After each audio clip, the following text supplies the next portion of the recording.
ನಮಸ್ಕಾರ ಸ್ನೇಹಿತರೆ.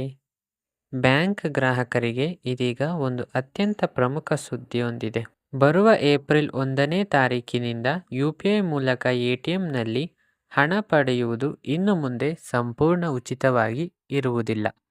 ಹಾಗಿದ್ದರೆ ಈ ಹೊಸ ಅಪ್ಡೇಟ್ ಏನು ಎಂಬುದನ್ನು ತಿಳಿಯಲು ಈ ವಿಡಿಯೋವನ್ನು ಕೊನೆವರೆಗೂ ನೋಡಿ. ಸ್ನೇಹಿತರೆ, ನೀವೇನಾದರೂ ATM ಕಾರ್ಡ್ ಬಳಸದೆ ಬರೀ QR ಕೋಡ್ ಸ್ಕ್ಯಾನ್ ಮಾಡಿ ಹಣ ಡ್ರಾ ಮಾಡುವ ಅಭ್ಯಾಸ ಇಟ್ಟುಕೊಂಡಿದ್ದೀರಾ? ಹಾಗಿದ್ದಲ್ಲಿ ಖಂಡಿತವಾಗಿಯೂ ಈ ಮಹತ್ವದ ಸುದ್ದಿಯನ್ನು ನೀವು ಗಮನಿಸಲೇಬೇಕು. ಬರುವ ಏಪ್ರಿಲ್ 1ರಿಂದ UPI ಆಧಾರಿತ ATM ನಗದು ಹಿಂಪಡೆಯುವಿಕೆಗೆ ಶುಲ್ಕ ವಿಧಿಸಲು ವಿವಿಧ ಬ್ಯಾಂಕ್ಗಳು ಈಗ ತೀರ್ಮಾನಿಸಿವೆ. ಬ್ಯಾಂಕಿಂಗ್ ವ್ಯವಸ್ಥೆಯಲ್ಲಿ ಆಗುತ್ತಿರುವ ಈ ದೊಡ್ಡ ಬದಲಾವಣೆ ಏನು? ಇಲ್ಲಿಯವರೆಗೆ ಬಹುತೇಕ ಬ್ಯಾಂಕ್ಗಳು UPI ಮೂಲಕ ATMನಿಂದ ನಗದು ಪಡೆಯುವ ಸೇವೆಯನ್ನು ಪ್ರಾಯೋಗಿಕವಾಗಿ ಯಾವುದೇ ಚಾರ್ಜ್ ಇಲ್ಲದೆ ನೀಡುತ್ತಿದ್ದವು.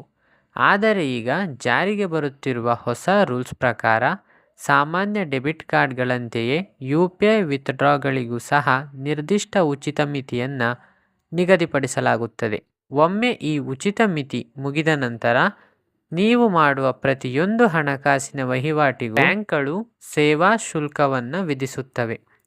ಈ ಹೊಸ ನಿಯಮದ ಅನ್ವಯ ಪ್ರತಿ ಬಾರಿ ಹಣ ತೆಗೆದಾಗ 20ರಿಂದ 25 ರೂಪಾಯಿಗಳವರೆಗೆ ಶುಲ್ಕ ಪಾವತಿಸಬೇಕಾಗಬಹುದು. ಹಾಗಾದರೆ ಈ ಹೊಸ ಹಣಕಾಸಿನ ನಿಯಮ ಯಾರಿಗೆಲ್ಲ ಅನ್ವಯವಾಗುತ್ತದೆ?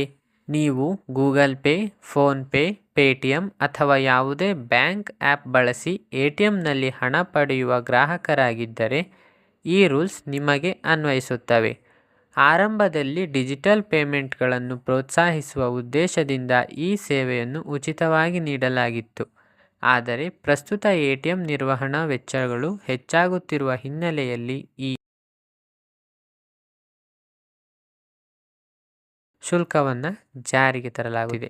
ಈಗಾಗಲೇ HDFC ಬ್ಯಾಂಕ್ ಮತ್ತು ಪಂಜಾಬ್ ನ್ಯಾಷನಲ್ ಬ್ಯಾಂಕ್ನಂತಹ ಸಂಸ್ಥೆಗಳು UPI ವಿತ್ಡ್ರಾವನ್ನು ತಮ್ಮ ಉಚಿತ ಮಿತಿಯ ವ್ಯಾಪ್ತಿಗೆ ತಂದಿವೆ. ಇದರ ಜೊತೆಗೆ ಡೆಬಿಟ್ ಕಾರ್ಡ್ಗಳ ಮೂಲಕ ಪ್ರತಿದಿನ ಹಣ ಪಡೆಯುವ ಮಿತಿಯನ್ನು ಸಹ ಕೆಲವು ಬ್ಯಾಂಕ್ಗಳು ಈಗ ಪರಿಷ್ಕರಿಸಿವೆ. ಹೀಗೆ ಕೆಲವೊಂದಷ್ಟು ಬ್ಯಾಂಕ್ಗಳಲ್ಲಿ ಈ ಬದಲಾವಣೆಯನ್ನು ಮಾಡಲಾಗಿರುವಂಥದ್ದು. ಅದೇ ರೀತಿ ಬ್ಯಾಂಕ್ ಒದಗಿಸುವ ಒಟ್ಟು ಉಚಿತ ವಹಿವಾಟುಗಳಲ್ಲಿ ಕಾರ್ಡ್ ಮತ್ತು UPI ಎರಡನ್ನೂ ಸೇರಿ ನಿಮ್ಮ ಉಚಿತ ವಹಿವಾಟಿನ ಮಿತಿ ಮುಗಿದ ನಂತರವೇ ಈ ಹೆಚ್ಚುವರಿ ಶುಲ್ಕಗಳು ಜಾರಿಯಾಗುತ್ತವೆ ಎಂಬುದನ್ನು ಗ್ರಾಹಕರು ಗಮನಿಸಬೇಕಾಗುತ್ತದೆ.